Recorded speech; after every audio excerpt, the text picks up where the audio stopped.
Next is an important asana for the lower back and for the spinal cord. Keep both the feet together and hands resting on the sides, palms facing down. This is an important asana for the health of lower back and the spinal cord. First you have to lie straight in Shavasana and then you have to lie on your stomach in Markatasana.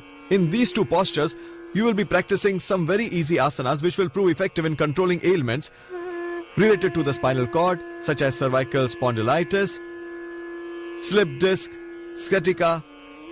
Millions of people around the world are suffering from the diseases related to spinal cord. It is estimated that 4 to 5% of the people around the world, including India, are today suffering from pain in the lower back.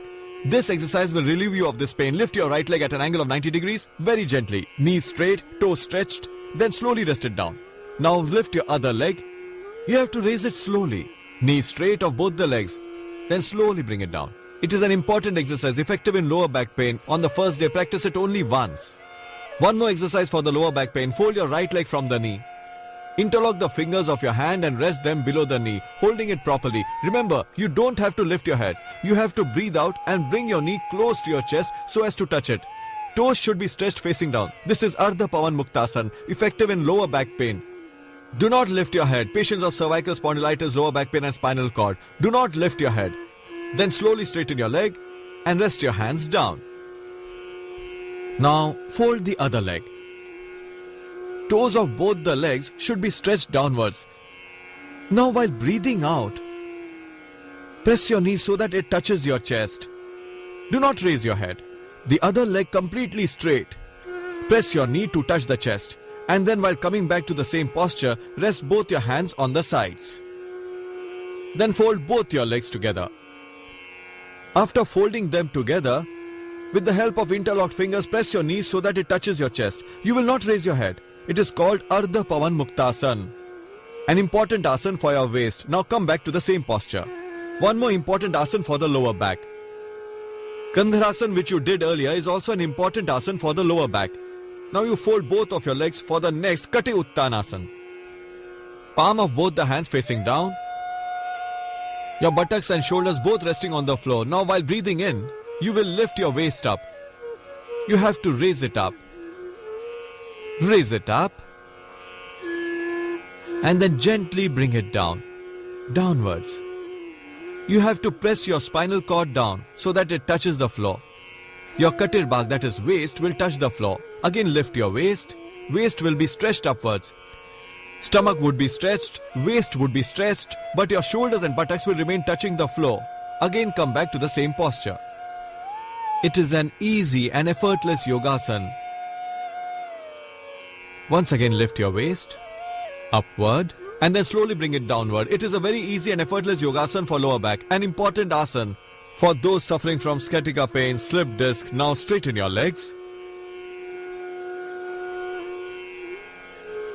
One more asana for the lower back, Markatasana. Both the arms raised to the level of shoulders, palms should face upward. Fold both the legs from your knees. Fold both the legs. Knees and toes of both the legs joined together. While inhaling, you have to turn the legs to the right. Right knee resting on the floor and left one over the right. Turn your neck to the left, that is towards the opposite side. Lungs filled with air. Now while breathing out, come back to the same posture very slowly, stopping in between. Now again while inhaling, turn your legs to the left. Left knee touching the floor and right knee above the left. Right knee above the left, toe above toe, ankle above ankle and heel above heel and neck towards the opposite side. Legs towards the left and neck towards the right. Arms parallel to the shoulders, palms facing upwards. Come back to the original posture while stopping in between. This was first pose of Markatasana. Now let's practice the second pose of the Markatasana. Keep your folded legs at some distance from each other. Now while breathing in, turn your legs towards right. Right knee resting on the ground and left knee above the heel and toe of the right knee. Neck towards left, that is on the opposite side, and the breath still in. Now while exhaling, come back to the original posture. Stopping in between, practice from the other side as well. Bend your legs towards left. Left knee touching the ground, right knee over the heel and ankle of the left one and neck towards the right. Neck is always towards the opposite side of the legs. Hold your breath in. Now while exhaling, come back to the same posture. So these were the two postures of Markatasana. Now third posture of Markatasana. First straighten your legs. It's an easy and effortless practice of yoga. If you have pain in the lower back, then do not strain yourself. But if you are healthy, then raise your legs as much as you can. But if you have pain in the lower back, then lift your leg as much as you can and try to take it towards the hand of the opposite side. Those who are healthy will raise it to 90 degrees. Now lift your right leg. Knees of both the legs will remain straight. The leg resting on the ground should be straight. The leg raised to an angle of 90 degrees should also be straight. Now turn the right leg towards your left hand as much as you can. Neck turned towards the right. Then again raise your leg to an angle of 90 degrees and slowly bring it down in resting position. Now lift your left leg to an angle of 90 degrees. Knees of both the legs will remain straight. Now turn this leg towards your right hand as much as you can. Knees will remain straight and neck towards opposite direction. If you suffer from pain in the lower back, then do not strain yourself. Turn your leg to the maximum. Again lift it to an angle of 90 degrees. Your knees will remain straight. Now slowly bring your leg back to the resting position on the ground. So these were the 3 postures of Markatasana, which can be practiced while lying down in Shavasana. Now next is an asana which may keep your spinal cord and lower back healthy. As far as Yogasana is concerned, these are the 2 body parts that should remain healthy. Practice of Yogasana is helpful in reducing stomach related ailments, and practice of small exercises has proved effective in subsiding joint pains. And for the health of spinal cord, the practice of Yogasana is very important, and one such asana is Makarasana, where you have to lie on your stomach. From your left side, lie down on your stomach. Rest palms of both the hands below your chin. With the help of folded arms, make a stand. Elbows should be joined together. Fingers and thumb touching your cheeks. Keep your feet joined together. Fold one of your leg from the knee and then straighten it. Repeat the same with the other leg. It's an important exercise for your spinal cord, which may subside sciatica pain, cervical spondylitis. If you have arthritis, then along with this, you can also massage with the oil which we have prescribed in the special episode on the spinal cord. One after another, you have to fold both the legs and then straighten them. It may subside the pain of knee and also the lower portion of the spinal cord. Fold and bend your legs so much so that ankle may touch the hip portion. Now practice with both the legs together. Fold both the legs together and then straighten them. It's an important exercise for the spinal cord. Take a breath in and fold your legs, and then, while exhaling, straighten them. It is an easy and effortless yogasana for the health of your spinal cord.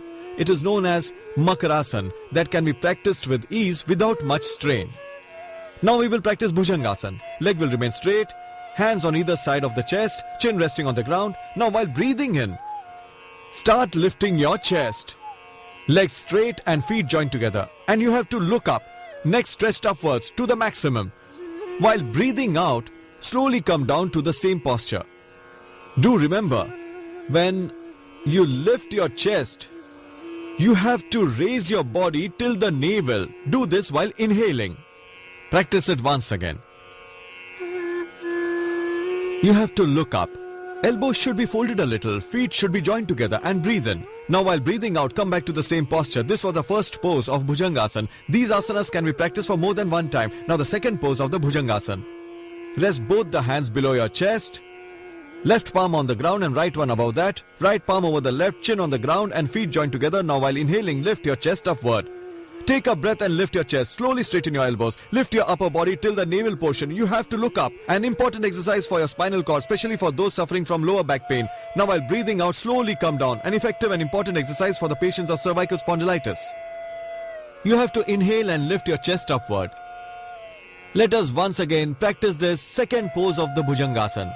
While breathing in, slowly lift your chest. While doing so, elbows will become straight and you will look upward. Feet joined together, chest stretched upward. While breathing out, slowly come down to the same posture. Now the third pose of Bhujangasana. Feet joined together, hands on either sides of your chest. Now while breathing in, lift your chest upward and also your hands. You will look upward with feet joined together. Now while breathing out, come back. Feet still joined together. Now the fourth pose of Bhujangasana. Chin resting on the ground. Separate your feet by a distance of about 1 foot. Now while inhaling, lift your chest upward. You have to lift it very slowly. Then from the right shoulder, try to look at the ankle of the left foot. You have to look from above the shoulder. Now while exhaling, come down slowly. Now once again while breathing in, raise your chest upward. And from your left shoulder, try to look behind at the ankle of the right foot, that is at the ankle of the opposite foot. Now while breathing out, come down slowly. One more important exercise for spinal cord. If you have any problem related to the spinal cord, you may practice these asanas and find relief. Rest both the hands below your thighs.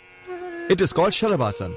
Chin resting on the ground, toes stretched backward. Now lift your right leg to an angle of 30 degrees. Knees straight and toes stretched. Lift as much as you can. Do not overstrain yourself. It is an important exercise for the spinal cord. Shalabhasana. Slowly bring your leg down and lift the other leg. Slowly raise your leg and then bring it down.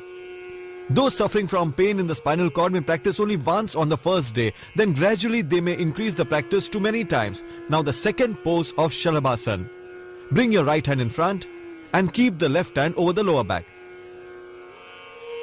If you choose to get operated for your spinal cord, that can have a negative impact in the long run, resulting even in paralysis. About 99% of the problems related to spinal cord may subside if you practice Yogasana. Now while breathing in, lift your right arm, lift it, and head also. Right arm should be touching your right ear. You will also lift your left foot. Slowly you will come back to the same posture. Now change the positions of your hands. Left arm in front and right arm above the lower back. Left arm should be touching the left ear. Now while breathing in, lift your left arm and right leg together. Lift arm and head both. Arm should be touching your ear. Chin raised up and even the chest but slightly. Then while breathing out, come down to the same posture. Now the third practice of Shalabhasana. Place both the hands on your lower back. Hold the wrist of the left hand with your right hand. Hold it properly. Now while breathing in, lift your chest upwards. Hands stretched behind above the hips and feet joined together. Then while breathing out, slowly come down. Now you have to lift your body from both the sides. This is the fourth posture of Shalabhasana. Fill your lungs with air. From front, lift your chest upward, and from behind, lift your feet. Hands stretched behind, resting above the hips. While breathing out, come down. Now, rest for a while in Makarasana. This is how we do it. Place the palm of your right hand above the left hand and rest your forehead above this. Keep your feet apart. Toes outwards and ankles towards inside in natural position. This is the resting posture of Makarasana. Now, turning towards the left, slowly sit straight. These were few important asanas for the spinal cord.